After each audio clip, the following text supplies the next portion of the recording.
ட்ரெண்ட்வுட்ஸ் மக்களுக்கு வணக்கம். இது சினிமா கூத்துகள். சினிமால அன்றாடம் சுவாரஸ்யமா நடக்கக்கூடிய நிறைய விஷயங்களை இப்ப நாம பார்க்க போறோம். வாங்க பார்க்கலாம். ஹாய், எப்படி இருக்கீங்க? ரொம்ப நாள் ஆச்சு உங்களை பார்த்து. எஸ், நம்மளும் அவுட்டோர் ஷூட் கண்டென்ட் அப்படின்னு ரொம்பவே பிஸியாக இருந்துட்டோம். ரொம்ப நாள் கழிச்சு மீட் பண்ணியிருக்கோம். இப்போ ரீசெண்டாக வந்த மூவிஸ் பற்றியும் ப்ளஸ் நெக்ஸ்ட் என்ன அப்டேட்ஸ் பற்றியும் இப்போ நம்ம பேசலாம். கண்டிப்பாக ரீசெண்டாக வந்த மூவிஸ் அப்படின்னு சொன்னாலே எல்லாருக்கும் இப்போ ஞாபகத்தில் வருது தலைவன் தலைவி படம் தான். விஜய் சேதுபதி வேற லெவல்ல ஒரு படம் கொடுத்திருக்காரு அப்படின்னா ரொம்ப யூனிக்கா இருக்கு. இந்த படத்தை பாக்குறப்பவே அவ்வளவு சூப்பரா இருக்கு. அவரோட எல்லாமே ஆக்டிங்கா இருக்கட்டும், ஃபைட்டு, ரொமான்ஸ், சாங்கு, டான்ஸ் எல்லாமே வேற லெவல்ல கொடுத்திருக்காரு. ஸோ அது மட்டும் இல்லாம அந்த படம் விஜய் சேதுபதிக்கு ஒரு பெரிய பேரையும் கொடுத்திருக்கு. இப்ப ரீசெண்டா அவர் மேல நிறைய சின்ன சின்ன கேசஸ் எல்லாம் வந்துகிட்டு இருக்கு. ஏன்னா ஒரு ரூமர் இல்லாம நடிகர் இருக்கவே முடியாது அப்படின்ற மாதிரி இப்போ அவருக்கு அந்த ஒரு சனி பிடிச்சிருச்சு அப்படின்னே சொல்லலாம். ஸோ அவரை பத்தி நிறைய குற்றச்சாட்டுகள் வந்துகிட்டு இருக்கிறப்போ இந்த படம் ரொம்ப சக்சஸா போய்கிட்டு இருக்குன்றது பெரிய விஷயம். ஸோ அப்படி இருக்கிறப்போ இதை நெகட்டிவ் பண்றதுக்காக தான் அந்த மாதிரி பிரச்சனைகள் வந்தது, அது இதுன்னு எல்லாம் பேசினாங்க. எது எப்படி போனாலும் அவரோட உழைப்புக்கேத்த கிடைத்த ஒரு வெற்றியா இப்ப தலைவன் தலைவி ஒரு பெரிய ஒரு பட்ஜெட்டை நோக்கி போய்கிட்டு இருக்கு, பெரிய வசூலை நோக்கி போயிட்டு இருக்கு அப்படின்னு சொல்லலாம். ஸோ இப்ப வரைக்கும் பாத்தீங்க அப்படின்னா கிட்டத்தட்ட 77 கோடிக்கு மேல வசூல் பண்ணிட்டு இருக்கு அந்த படம் அப்படின்னு சொல்றாங்க. ஸோ எல்லா தியேட்டரையும் அந்த படம் சூப்பரா போய்கிட்டு இருக்கு. ஆடியன்ஸ் ரெஸ்பான்ஸ் வேற லெவல் இருக்கு. நீங்க பாத்தீங்களா? நான் பார்த்தேன். நல்லபடியாவே அது போயிட்டு இருக்கு. பாக்ஸ் ஆஃபீஸ் ஹிட் கொடுக்கும் அப்படின்னு ரசிகர்கள் எதிர்பார்த்துக்கிட்டு இருக்காங்க.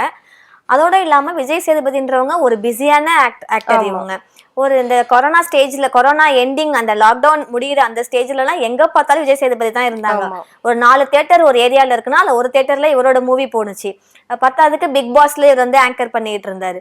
அதோட இல்லாம அட்வர்டைஸ்மெண்ட்லயும் இவர் தான் வந்தாரு. ஸோ எங்க திரும்பினாலும் இவரா தான் இருந்தாரு. அந்த மாதிரி படு பிஸியான ஆக்டர் இவர். அவருடைய கெரியர்லயே ரொம்ப பெஸ்டான மூவியா இதை சொல்லலாம் அப்படின்னு அவங்க ரசிகர்கள் சொல்றாங்க. கண்டிப்பா. ஸோ ரொம்ப நாளுக்கு அப்புறம் அவரோட படம் 100 கோடியை தொட்டுட வசூல்ல அப்படின்னு சொல்லியிருக்காங்க. ஸோ இந்த தலைவன் தலைவி படம் 100 கோடி இப்ப தொடுமா தொடாதா அப்படின்றத நாம வெயிட் பண்ணி பார்க்கலாம். ஸோ அது மட்டும் இல்லாம விஜய் சேதுபதியோட படத்துல ஃபர்ஸ்ட் டைமா 100 crores கிராஸ் பண்ணக்கூடியது இந்த படமா இருக்கும் அப்படின்னு நம்புறாங்க எல்லாருமே. ஸோ படக்குழுவும் பாத்தீங்கன்னா ஒரு அபிஷியல் அனௌன்ஸ்மெண்டா தான் இந்த 77 crore வசூலாயிருக்கு அப்படின்ற மாதிரி சொல்லியிருக்காங்க. ஸோ நம்ம இன்னும் அடுத்தடுத்த படங்கள் அவரது எப்படி வரப்போகுது அதையும் நம்ம வெயிட் பண்ணி பார்க்கலாம். பொதுவா விஜய் சேதுபதி அப்படின்னாலே அவருக்குன்னு ஒரு தனி ரசிகர் பட்டாளமே இருக்கு. என்னதான் கெட்ட பேச்சுகள், என்னதான் கெட்ட குற்றச்சாட்டுகள் இருந்தாலும் அவரை கொண்டாடுறதுக்காகவே ஒரு கூட்டம் இருக்கு. ஸோ அந்த கூட்டத்துக்காக அவர் தொடர்ந்து இன்னும் அடுத்தடுத்த வெற்றி படங்கள் கொடுப்பாரு அப்படின்னு நம்புறோம். கூடிய சீக்கிரம் பிக் பாஸும் ஸ்டார்ட் ஆக போகுது. அதுல அவருதான் வரப்போறாரு அப்படின்னு சொல்லியிருந்தாங்க. பட் இந்த பிரச்சனைகளுக்கு அப்புறம் அவர் வருவாரா வரமாட்டாரான்ற தெரியல. வெயிட் பண்ணி பார்க்கலாம். வேற என்ன சினிமா நியூஸ் இருக்கு? வேற சினிமா நியூஸ் விஜய் சேதுபதி அவங்கள பத்தினதுதான். இவங்க ஒரு வெப் சீரிஸும் பண்றதா இருக்கிறாங்க. இப்ப படத்துல இருந்து வெப் சீரிஸும் பண்ண ஆரம்பிச்சிட்டாங்க. ஹாட் ஸ்டார்ல வர்ற வெப் சீரிஸ் இது. இதை யாரு டைரக்ட் பண்றாங்கன்னா காக்கா முட்டை, கடைசி விவசாயி, இந்த படம் எல்லாம் இயக்குனாங்கல்ல டைரக்டர் மணிகண்டன், அவங்க தான் டைரக்ட் பண்ண போறாங்க. ஜாக்கி ஷ்ரோப் அப்படின்றவங்களும் இந்த படத்துல ஒரு முக்கிய ரோல்ல நடிக்கிறாங்களாம். இதோட டைட்டில் முத்து என்கிற காட்டான் அப்படின்னு வச்சிருக்கிறாங்க. பொதுவாகவே கிராமத்து சூழல் விஜய் சேதுபதி சாருக்கு நல்லாவே ஆப்டா இருக்கும். ஸோ இந்த வெப் சீரிஸ் எப்படி இருக்குன்னு நம்ம பார்க்கலாம். அதோடைய ஷூட்டிங் ஸ்டார்ட் பண்ணிட்டாங்க ஆல்மோஸ்ட். இது வந்ததுக்கு அப்புறம் நம்ம எப்படி இருக்குன்னு பார்க்கலாம். கண்டிப்பா. ஸோ அது மட்டும் இல்லாம இப்போ 90s இருந்த நடிகரா இருக்கட்டும், 80s இருந்த நடிகர்களா இருக்கட்டும், ஒவ்வொருத்தரா கம்பேக் கொடுத்துட்டு இருக்காங்க. ஒரு சில படங்கள்ல ரீஎன்ட்ரியா வந்துகிட்டு இருக்காங்க. அந்த மாதிரி ஒரு சிலர் இப்ப வராங்கன்னு நான் கேள்விப்பட்ட. அது யாருன்னு உங்களுக்கு தெரியுமா? நல்லாவே தெரியும். 90sல அவங்க பெண்களுடைய கனவு கண்ணனா இருந்தாங்க. அவ்வளோ அழகா, அவ்வளோ சார்மிங்கா, ஒரு சாக்லேட் பாய் மாதிரி அவங்க இருந்தாங்க.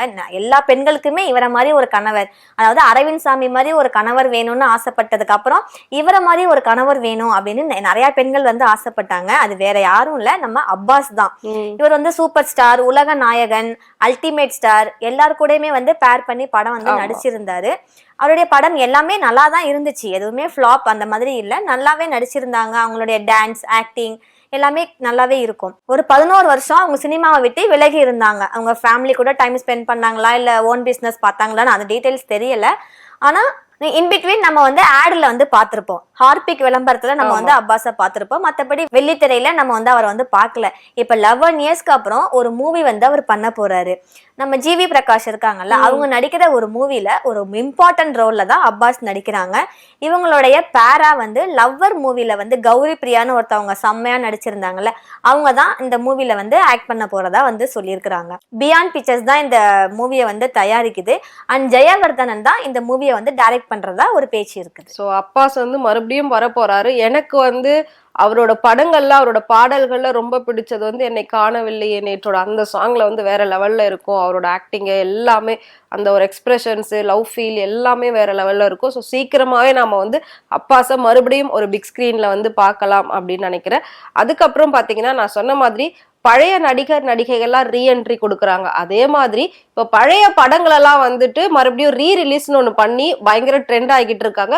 ஃபர்ஸ்ட் எடுக்கும்போது ரிலீஸ் பண்ணும்போது கூட ஓடி இருக்காது, ஆனா இப்ப ரீரிலீஸ் பண்ணும்போது நிறைய படங்கள் அந்த மாதிரி இப்ப வெற்றி படமா அமைஞ்சிருக்கு. அந்த வகையில பாத்தீங்கன்னா முரளி நடிச்ச சுந்தரா டிராவல்ஸ் அப்படிங்கிற படம் வந்து இப்ப ரீரிலீஸ் ஆக போகுது. அந்த படம் வந்து 2002ல வந்தது, அவ்வளோ அளவுக்கு ஹிட் ஆச்சு அப்பவே.